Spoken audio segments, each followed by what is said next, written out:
Alright, so this is pretty self-explanatory. I got some of this sparkly hackle stuff.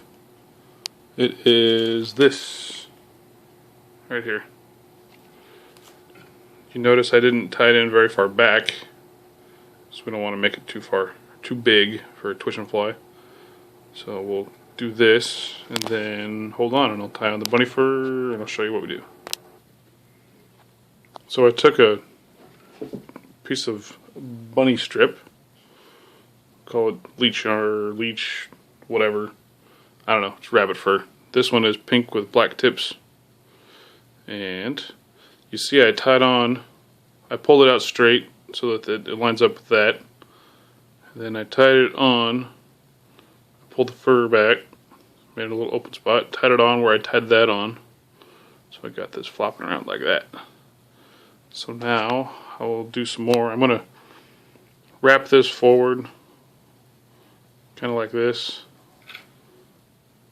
and then we'll tie it all in the front. I'll show you that in the next step. So after you wrap the sparkly stuff forward, you wrap down the bunny fur, this is what you're left with.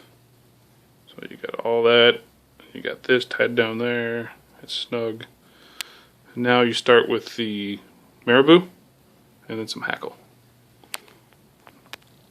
And really, you could probably fish this for silvers, for kings. I use something just like this for kings.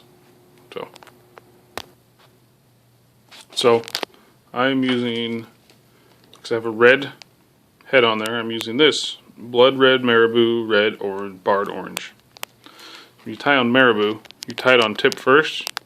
You can see how I got it wrapped on there, and then pull that back and secure it down again.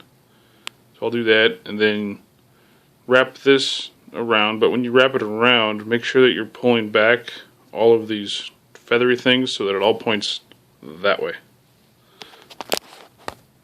So there you have it. There's some marabou wrapped around. I'm going to put some hackle on there. It's called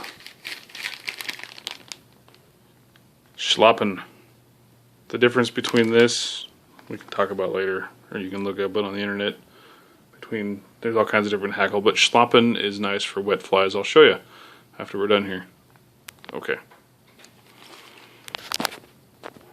So now we have the schlappen hackle, also tied in tip first. You notice I broke the feather so that all these are pointing backwards. That's important. I can show you how to do that, or you can just do it as you wrap. So I'll wrap this forward and we'll have a finished fly, or jig. Alright, so I wrapped it forward. You can see the different layers. You got the hackle, you got the marabou, you got the part that flips around. Most importantly, you can put a hunk of meat on there. Hopefully it's steelhead, but it'll probably be shrimp. Watch this.